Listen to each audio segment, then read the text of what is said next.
एकादशी के दिन बन सके एक बेलपत्र, उस बेलपत्र के मध्य भाग में बीच वाली पत्ती पर लाल चंदन और दोनों पत्तियों पर पीला चंदन, नीचे वाली दोनों पत्तियों पर पीला चंदन, बीच वाली पत्ती पर लाल चंदन और दोनों पत्तियों पर पीला चंदन। और इसी बेलपत्र के साथ में जो लाल चंदन वाला जो पत्ती है उस पर एक श्वेत पुष्प, सफेद फूल रखकर आप अपनी कामना कर कर जब आपको जल चढ़ाते चढ़ाते 3 महीना 4 महीना 5 महीना 6 महीना आपके हो जाए और बाबा देव अधिदेव महादेव को जल चढ़ाते चढ़ाते समय बीत जाए, तब बाबा से अपने दिल की बात कहने के लिए लाल चंदन, सफेद पुष्प, पीला चंदन दोनों पत्तियों पर अपने हाथ में लेकर कामना कर कर अशोक सुंदरी वाली जगह पर जब हम उसको समर्पित कर, अशोक सुंदरी वाली जगह पर सम्मुख में जो अशोक सुंदरी का स्थान है वहां समर्पित कर, उस स्थान ये रोज नहीं करना। फिर ध्यान देना, कभी कभी 4-6 महीने निकल जाएं, 8 महीने निकल जाएं, 3 महीने निकल जाएं, 5 महीने निकल जाएं, उस स्थान, और ये हमने एक बार नहीं बताया, इसको पहले भी वर्णन कर सकते। एकादशी के दिन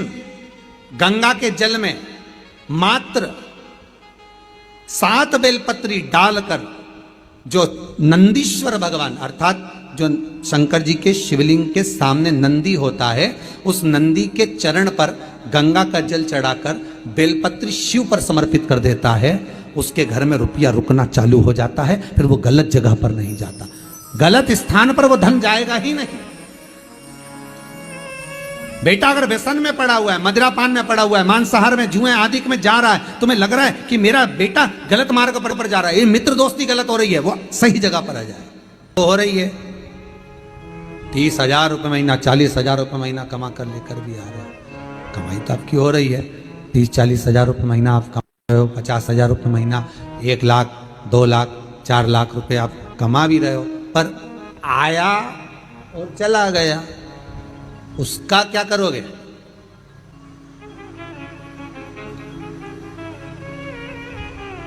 उसका करना क्या है? बहुत सुंदर संवाद है, ध्यान दीजिएगा। जिसके घर में कमाने वाले 2-4 हैं, पैसा तो आ रहा है पर घर में टिक नहीं रहा, डॉक्टर में, पुलिस में, एक्सीडेंट आदि में, कहीं गलत जगह पर व्यसन में अगर पैसा जा रहा है, जुए में, मांसाहार, मदिरा पान, या कहीं आया पैसा, पैसा आने में कमी नहीं, आ रहा है पर टिक नहीं रहा, रुक नहीं रहा, कोई मांगने आ गया, दे दिया, फिर वहां से अपने पास नहीं आ रहा, अपन कह रहे हैं भैया हमारा पैसा लौटा दो, नहीं आ रहा।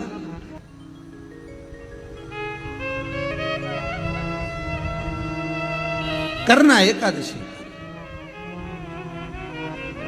कई लोग इसको धन के लिए भी करते हैं, संपदा के लिए, संपदा के लिए अर्थात जिसका व्यापार नहीं चलता, जिसके घर में पैसा नहीं आता, या नौकरी नहीं लग रही, या सर्विस नहीं लग रही, आप अप्लाई कर रहे हो, जगह जगह जाकर इंटरव्यू भी दे रहे हो और पैसा नहीं आता, तो उसके लिए भी प्रयास किया जाता है। पर उसके लिए यहाँ पर जो धन के लिए करते हैं, उसके लिए विष्णुपदी के लिए करते हैं। मतलब जैसे गंगा के जल में तुलसी के 11 पत्ते डाले जाते हैं। कितने पत्ते डालते हैं? 11 तुलसी के पत्ते डालते हैं, और उसको किसी भी नारायण के मंदिर में, राम कृष्ण शिव, शंकर नहीं, राम कृष्ण भगवान विष्णु, दत्त आदि जितने नारायण के मंदिर हैं, उस मंदिर में किसी भी पात्र में, एक छोटे से पात्र में उसको भरकर रखी आते हैं महाराज, उससे भी जॉब, सर्विस, नौकरी में सफलता प्राप्त हो जाती है। परंतु वो भी एकादशी को ही होता है। कुछ देर तक पात्र को रखा जाता है, फिर वही पात्र का जल किसी भी वृक्ष के नीचे डाल दिया जाता है, उससे भी नौकरी के लिए फायदा मिलता है। गंगा का जल कोई साधारण नहीं। पैसा धन ज्यादा आने लगे तो पत्नी को कहना चाहिए कि देखो थोड़ा बहुत मेरा मन है, शिव महापुराण की कथा हो जाए, या फिर कहीं सत्कर्म में लग जाए, कहीं ब्राह्मण भोज, साधु भोज, सन्यासी भोज, गुरु जन में, संत जन में, साधु जन में, तपस्वी जन में कहीं लग जाए। ये धर्म पत्नी, जहां धर्म जुड़ा हुआ हो वो धर्म महाराज। कुछ तिथियां होती हैं, जिन तिथियों में अगर आप रोज गंगा का जल शंकर को नहीं चढ़ा सकते तो शिव महापुराण कथा कहती है, स्कंद पुराण कहती है, विष्णु पुराण कहती है, गर्ग संहिता कहती है, गीता पुरुष गोरखपुर का कल्याण का गंगा अंक कहता है कि कुछ तिथियां भारत की भूमि पर ऐसी वर्णित है जिन तिथियों में भी गंगा का जल हम शिव को अगर एक बूंद भी समर्पित कर रहे हैं, गंगा का जल मात्र एक आधी चम्मच भी, आचमन जितना भी अगर हम शिव को समर्पित कर रहे हैं तो उसका सुख आनंदित है। जैसे पंचमी तिथि, नवमी तिथि, दशमी तिथि, एकादशी, प्रदोष, पूर्णिमा, अमावस्या, ये तिथियां हमारे यहाँ जो दी गई हैं, इन तिथियों में अगर हम गंगा का मात्र थोड़ा सा जल भी अगर जल के पात्र में डालकर गंगा जी का जल थोड़ा सा भी शिव के पास लेकर जा रहे हैं तो ये एक भाव अपने भीतर होना चाहिए कि आप केवल गंगा का जल साधारण शिव मंदिर में समर्पित नहीं कर रहे हो, आप गंगा का जल भले अपने घर से लेकर जा रहे हो और थोड़ा सा भी जल ले जाकर अगर शिव को समर्पित कर रहे हो तो तुम्हारे भीतर ये भाव होना चाहिए कि मैं गंगोत्री से जल भरकर सीधे रामेश्वर में ले जाकर गंगा के जल को समर्पित कर रही हूँ। श्रावण के महीने में या अन्य महीने में आप शिव को समर्पित कर रहे हैं, ये आपके भीतर एक भाव उत्पन्न होना चाहिए। एक बात आपको कही थी गुरु महिमा में कि घर से जब निकला करो ना तो भगवान देव अधिदेव महादेव का नाम लेकर श्री शिवाय नमस्तुभ्यम, घर से जब निकलो, कोई कार्य के लिए जा रहे हो तो आप श्री शिवाय नमस्तुभ्यम का स्मरण कर कर जाइए, आप किसी काम के लिए आगे बढ़ रहे हो श्री शिवाय नमस्तुभ्यम का स्मरण कर कर जाइए। जिस समय आपके मुख से श्री शिवाय नमस्तुभ्यम का स्मरण हो जाए या शिवलिंग का स्पर्श हो जाए या शंकर का अनुमोदन कर कर ओम नमः शिवाय बोलकर या राम बोलकर, कृष्ण बोलकर, शिव बोलकर, आपके भीतर जो रमा हुआ है, आप राम को मानते हैं आप राम को माने, हम मना नहीं करेंगे, आप कृष्ण को माने तो कृष्ण को माने, हम मना नहीं करेंगे, आपका दिल जिससे लगे, आपका चित्त वृत्ति जिससे लगे, और उस पवित्र भूमि में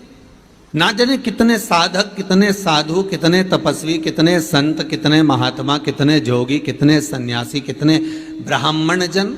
इस भारत की भूमि पर भ्रमण करते रहते हैं, तप साधना करते रहते हैं, उपासना करते रहते हैं, मंत्र जाप स्मरण करते रहते हैं। श्री भागीरथ बाबा गंगा जी को लेकर आए,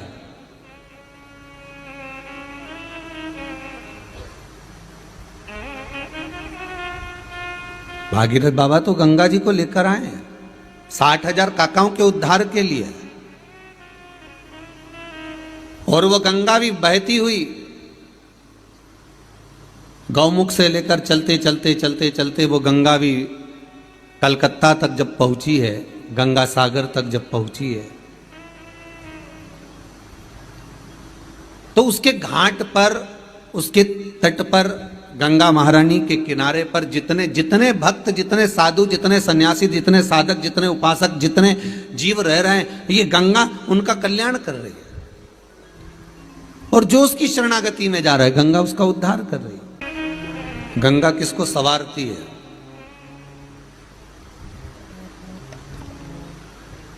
किसी ने कहा कि प्राण छूटे और गंगा जी में ले जाकर अस्थियों को छोड़ दो तो गंगा मोक्ष देती है।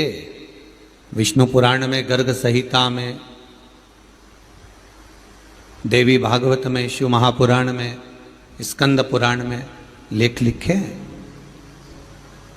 कि गंगा जी ने शंकर जी से वर मांगा था कि मेरे जल में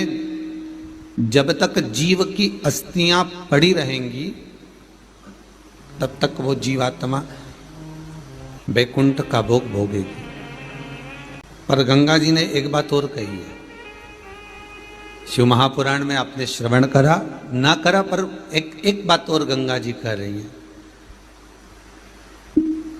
कि मैं तार दूंगी, मैं पापी से पापी जीव का उद्धार कर दूंगी, मना नहीं है। वैसे भी तो भारत की भूमि तो पावन पावन नदियां सारी की सारी जितनी भी हैं ये भारत की भूमि पर है।